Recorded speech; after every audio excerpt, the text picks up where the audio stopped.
రాజకీయ వార్తలు పాలిటిక్స్ ప్రధాని మోదీ పర్యటన ప్రధాని నరేంద్ర మోదీ డిసెంబర్ 20-21 తేదీలలో అస్సాం పర్యటనలో ఉన్నారు. ఈ పర్యటనలో గౌహతీలోని ఈశాన్య భారతదేశపు అతిపెద్ద ఎయిర్పోర్ట్ టెర్మినల్ను ఆయన ప్రారంభించనున్నారు. బెంగాల్ ర్యాలీ డిసెంబర్ 20న పశ్చిమ బెంగాల్లోని నదియా జిల్లాలో ప్రధాని బహిరంగ సభ నిర్వహించి పలు జాతీయ రహదారి ప్రాజెక్టులను ప్రారంభించారు. దీనిపై తృణమూల్ కాంగ్రెస్ విమర్శలు గుప్పిస్తోంది. పార్లమెంటు ముగింపు 15 రోజులపాటు సాగిన పార్లమెంట్ శీతాకాల సమావేశాలు డిసెంబర్ 19తో ముగిశాయి. లోక్సభ 111%, రాజ్యసభ 121% ఉత్పాదకతను సాధించాయి. విబి గ్రామ్ జీ బిల్లుపై నిరసనలు ఎంజీఎన్ఆర్ఈజీఏ స్థానంలో తెచ్చిన కొత్త బిల్లును నిరసిస్తూ తెలంగాణ కాంగ్రెస్ నేతలు సికింద్రాబాద్లో ఆందోళన చేపట్టారు. తెలంగాణ రాష్ట్రాల వార్తలు. తెలంగాణ పంచాయతీ ఎన్నికలు 3 విడతల్లో జరిగిన గ్రామ పంచాయతీ ఎన్నికల్లో అధికార కాంగ్రెస్ పార్టీ 56% పైగా స్థానాలను కైవసం చేసుకుని భారీ విజయం సాధించింది.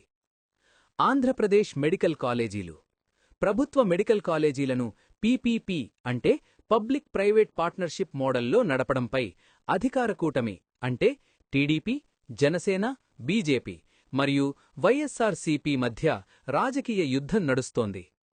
స్టేషన్ ఘనపూర్ ఫ్లెక్సీవార్ తెలంగాణలోని స్టేషన్ ఘనపూర్లో ఎమ్మెల్యే కడియం శ్రీహరి మరియు మాజీ ఎమ్మెల్యే తాటికొండ రాజయ్య వర్గాల మధ్య ఫ్లెక్సీ పాలిటిక్స్ హాట్ టాపిక్గా మారాయి.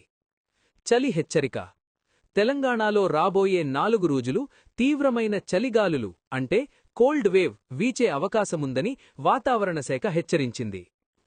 బంగ్లాదేశ్ ఉద్రిక్తతలు బంగ్లాదేశ్లో హిందువులపై జరుగుతున్న దాడులను ప్రియాంకా గాంధీ ఖండించడంపై తెలంగాణ బీజేపీ నేతలు స్పందిస్తూ కాంగ్రెస్ వైఖరిలో మార్పు వచ్చిందని వ్యాఖ్యానించారు. హైదరాబాద్ ర్యాలీ ఉపాధి హామీ పథకం నుండి మహాత్మా గాంధీ పేరును తొలగించడాన్ని నిరసిస్తూ హైదరాబాద్లోని ప్యారడైజ్ సర్కిల్ వద్ద కాంగ్రెస్ భారీ ర్యాలీ నిర్వహించింది. మలయాళ నటుడు మృతి ప్రముఖ నటుడు మరియు స్క్రీన్ ప్లే రచయిత శ్రీనివాసన్ మరణించడంతో మలయాళ చిత్ర పరిశ్రమ విషాదంలో ఉంది.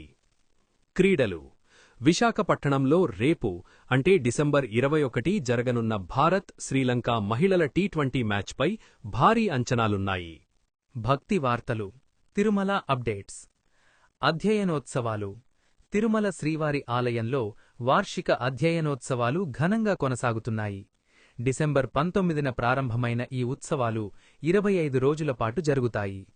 వైకుంఠ ఏకాదశి సన్నాహాలు రాబోయే వైకుంఠ ఏకాదశి డిసెంబర్ 30, 2025 దృష్ట్యా తిరుమలలో భారీ ఏర్పాట్లు జరుగుతున్నాయి. డిసెంబర్ 23న కోయిల్ ఆళ్వార్ తిరుమంజనం నిర్వహించనున్నారు. వాతావరణం వెదర్ అప్డేట్ చలి తీవ్రత తెలంగాణ మరియు ఆంధ్రప్రదేశ్లో చలిగాలులు పెరుగుతున్నాయి. హైదరాబాద్లో ఉష్ణోగ్రతలు 7 నుంచి 9 డిగ్రీలకు పడిపోయే అవకాశముంది. అమరావతి ఏపీ రాజధాని ప్రాంతంలో పొగమంచు కురిసే అవకాశముంది. కనిష్ట ఉష్ణోగ్రతలు 18 డిగ్రీల వరకు ఉండవచ్చు. ముఖ్యమైన రోజులు ఇంపార్టెంట్ డేస్ వింటర్ సోల్స్టేస్ రేపు సంవత్సరంలోనే అత్యంత చిన్న పగలు మరియు సుదీర్ఘమైన రాత్రి కలిగిన రోజు. ప్రపంచ చీరల దినోత్సవం వరల్డ్ సారీ డే భారతీయ సాంప్రదాయ వస్త్రధారణ గొప్పదనాన్ని చాటుతూ రేపు ప్రపంచవ్యాప్తంగా చీరల దినోత్సవం జరుపుకుంటారు. స్కూల్ సెలవులు క్రిస్మస్ పండుగ సందర్భంగా తెలుగు రాష్ట్రాలలోని క్రైస్తవ మైనారిటీ పాఠశాలలకు ఈరోజు అంటే డిసెంబర్ 21 నుండి సెలవులు ప్రారంభమయ్యే అవకాశముంది. ఈ వార్త మీకు నచ్చినట్లయితే వెంటనే ఈ వీడియోను లైక్ చేయండి మరియు మీ మిత్రులతో షేర్ చేయండి. మరిన్ని తాజా వార్తలు మరియు వేగవంతమైన అప్డేట్స్ కోసం మన ఛానల్ని ఇప్పుడే సబ్స్క్రైబ్ చేసుకోండి.